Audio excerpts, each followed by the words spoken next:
Hey there, so today what I'm going to be doing is I'm going to be taking this PC here and I'm going to be upgrading the storage. Now, this system is a Ryzen 5 5600G small form factor PC that I had put together quite a while ago. My original intention was to use this as a comparison system for some mini PCs and I put it together and everything, but I kind of just never ended up doing anything with it. But I've finally gotten around to wanting to mess around with this thing, so what I'm going to do is I'm going to pop this thing open and upgrade a few things. We're pretty much going to end up reinstalling Windows as well. We're going to get some drivers installed, and while we're at it, we might as well just boot up some games on here and see how this chip is holding up in 2024. While we're hanging out in a more casual fashion though, I do want to, I guess, kind of use this as an opportunity to soft launch some merch. So this is one of the designs that is available on the merch store starting today. I absolutely love this design and I love the hoodie. There's going to be a few t-shirt designs and there's going to be 2 hoodie designs. This is one of them. Both of the hoodies are, and I'm just going to be straight up with you about it, they're both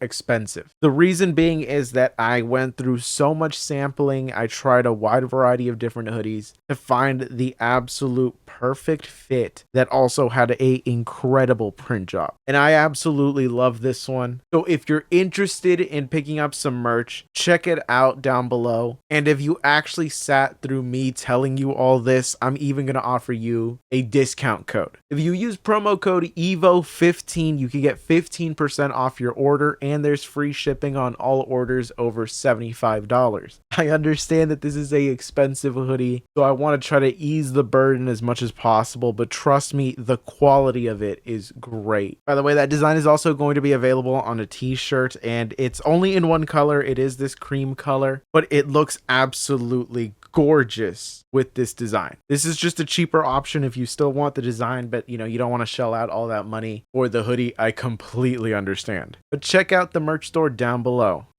Alright, so getting back to the upgrades though, what I do plan on doing is upgrading the main SSD. I'm going to be throwing in this Intel 660p that I have laying around. It's a 1 terabyte. It's not a fast SSD. It's a Gen 3. It's pretty old at this point, but really so is this AM4 platform, and it doesn't really need the fastest SSD in the world, especially because I'm going to be throwing in these 2 SSDs in there as well. This is a 1 terabyte ADATA SU800 that I've had for years now. It's actually really great because this is a TLC drive, so it's really faster than most 1 terabyte SATA SSDs that you'll find nowadays. And of course, I have this QLC EX2 Elite SSD from Team Group. This is not fast at all. It's really mostly there just for mass storage since it's a 2 terabyte. I'm unfortunately all out of 4 terabyte SSDs because what I originally intended to do is to put in the 2 4 terabyte 2.5 inch SSDs, but I kind of just don't have those anymore. But let's just pop this thing open and take a look because it's actually been a while to the point where I don't actually know what the hardware in here is. Okay, so I used the stock Wraith Stealth cooler, though I did have to remove the shroud. That's a very common modification that people have to do to get it to fit in this in-wind chopping case. I'm pretty sure the CPU is not going to need a repasting or anything like that. It has not been long enough for any of that to have dried up, so that should be good. That being said, I do kind of wish that I had gone with a Noctua cooler or some other low profile cooler, just because this still does kind of press up against the top lid, and I'm not the biggest fan of that, but it's really not the end of the world. Now let me check what SSD is even in here, if there even is one, because at this point I think it's been almost 8 months since I've this thing. It's kind of just been sitting around. There's a second screw there.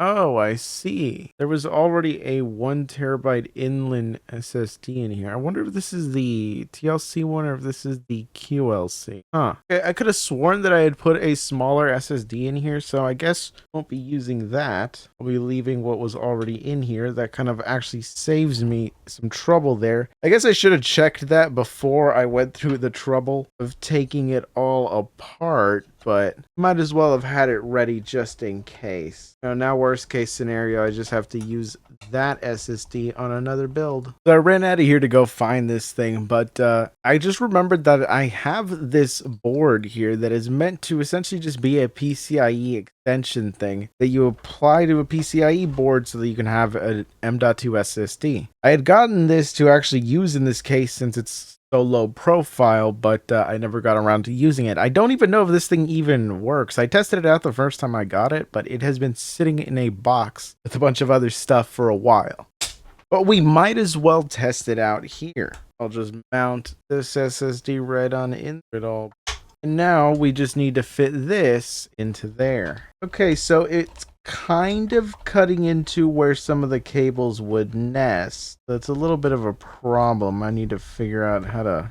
Okay, yeah, so for right now, we're just going to have these cables exposed because I do need to be able to see the SATA cables. Actually, no, wait, the SATA cables are over here. Okay, perfect. All right, well, either way, we'll deal with all that later. For right now, I'm going to try to run these SATA cables. All right, so I got them both in there. They are those angled connections there, so it is blocking the other two SATA cables. That doesn't really matter. Those were never going to get used in this case anyway. I'm going to pop open the back. Out these SATA cable back. Okay, so I have them routed back here, and here we have the power splitter all pretty much ready. Now we just mount the SSDs in their proper places down here. Luckily, both of these are removable. All right, so I'm just going to screw them in. All right, so both SSDs are mounted their respective metal plates. Get them in here. Okay, so I got it for the most part fitted in there. Getting in the SATA cables was a little difficult. There's a little bit more tension in all of this than I would like there to be, but I think that this should be... So I'm just going to get this thing sealed up and we can power it up and see what the performance is going to be like, and also if that M.2 adapter thing even still works. Like, I know it works when I got it, so it's not a proof of concept kind of thing. I know that it functions. I just don't know if it still functions after all these months of sitting in a drawer with a bunch of random crap. I gotta figure out what I'm gonna do with the wiring mess. Alright, and there we go. So let me just get the power cable hooked up and we boot this thing up. Alright, so the first thing that I did on the system is just run Passmark, since I already had that on a USB drive. And here you can see that the score that we get is pretty decent in terms of the CPU, though again, we're being let down by the GPU, but that was bound to happen. Though in comparison to most other mini PCs, you can see that the memory speed is actually pretty decent, and that has to do with the fact that we're using XMP. But the first game that I took a look at on here is actually Black Myth Wukong, because I wanted to go straight for something that was brand new AAA title with some of the latest features, and running with the lowest in-game graphics settings with FSR at 66% render resolution scale, and we do have frame generation on. The performance here, while pretty good for what we've seen so far out of Ryzen 5 Zen 3 mini PCs, this still isn't a remarkable result. Really, the most impressive thing is just how consistent the 1% lows are to the FPS average, but that average in and of itself isn't exactly great, especially considering that we're already using frame generation here. One thing I will say, and you can see here with Rift Breaker's built-in benchmark for the CPU running, the CPU itself is actually pretty decent. Now, this is with all of the lowest in-game graphics settings, but this is a benchmark mostly designed to really push the CPU in a scenario that is more likely to be more realistic, since it's usually these types of games that end up pushing the CPU the most. And the result is still pretty decent. Looking at the clock speeds of the CPU, it's actually capable of hitting some pretty high clock speeds, capping out at around 4.4 gigahertz, which I think is still perfectly fine, especially considering that we do have a overclock on the GPU. That means that both parts are getting more than enough power. We're not really running into any issues like that. And the CPU itself is a decent performer that's just going to be held back by that iGPU. Of course, what a system like this is really going to excel at is playing older titles. As you can see here, BioShock Infinite is running with the high in-game graphics settings at 1080p, and the result that we're getting out of here is pretty decent. Again, one of the biggest benefits of the improved memory speeds and timings is really not just improved averages, but also much tighter 1% lows to that FPS average. What that actually means is that when you're trying to play a game, there's not going to be as much fluctuation in the frame rate. So everything's going to feel smoother, and it's overall going to be a nicer playing experience. And a chip like this is really more capable of giving you a great experience on titles that are older. So you're looking at it more like you're getting yourself an HD PlayStation 3 or Xbox 360 more than anything else. Of course, as long as you're willing to sacrifice the graphics settings, you can play some modern titles and still get decent performance. Again, one of the biggest benefits is just the fact that XMP overclock pretty much makes the 1% lows and the FPS average far closer together. Visually, it doesn't look great, but it is at least going to be a consistent gaming experience, and that's more what you want than a beautiful stuttery mess.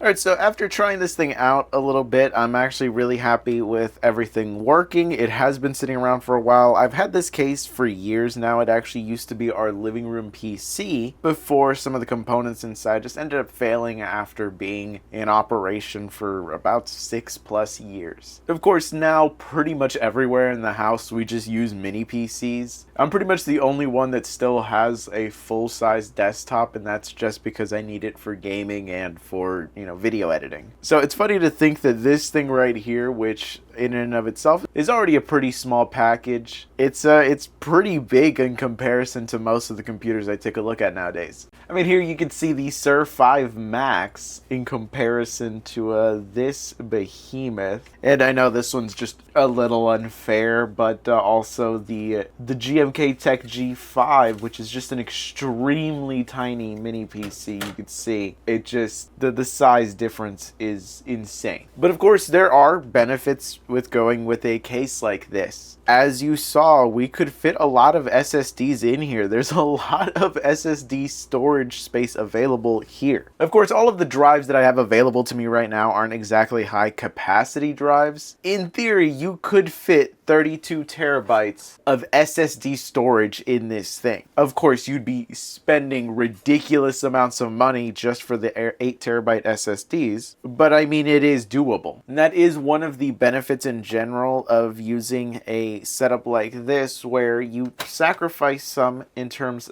of size. So it is going to be bigger than pretty much most mini PCs, but you do get some better expandability. For one, you saw that this was performing better than most, or really all Vega-based iGPUs that we've seen on any mini PC. Here's a pretty simple reason for that. For one, much higher TDP, and two, the RAM speed that you can get on a desktop setup is going to be significantly faster than what you're going to get with SODIMM memory. See, a system like this is essentially using laptop memory. And SODIMM memory is essentially designed to have the widest compatibility possible, because the only people that are buying it really in mass are OEM. So on laptops, we don't exactly have an equivalent to XMP. Everything just runs at the standard speeds that they're supposed to. Those speeds being JEDEC speed. And because of that, the overall maximum clock speed that you can get isn't exactly all that high. And even worse, the timings are far looser than what you're going to get with something like this, where it's an XMP kit. So it runs at a higher bandwidth and with better latency, which overall gives us better GPU performance. That's why, even though all other Vega systems that we've taken a look at really struggle with Counter-Strike 2, this was actually able to play it at a decent level. And of course, the expandability on a system like this is just far greater. I mean, for example, we're using the available PCI slot here for an extra SSD, but you could throw in your own network card in there. You could pretty much just do whatever you want. You could throw in a graphics card. It all just depends on what case you have and what your goals are here, but you have a lot more flexibility with a setup like this. Because while it's more standard now to find SSDs that have two M.2 slots, you're not really going to find a mini PC that has two M.2 slots and two 2.5-inch SATA mounting slots available. In fact, you really can't find most mini PCs with even a 2.5-inch SSD mounting bracket anymore at all. So if you're trying to get as much NAS storage as possible that's high speed, this is a pretty good way to do it if you're still trying to get compact. But in terms of any upgrades or changes that I would make to this, really I think the biggest one would be replacing the cooler here. This cooler really just barely fits in here, and I kind of just don't like the way it makes the metal mesh here bulge a bit. So I might end up replacing it with a low profile cooler, but we'll see. I definitely want to do some comparisons on this in comparison to something like the 6600H. I want to know if Vega with better timings and bandwidth is actually going to end up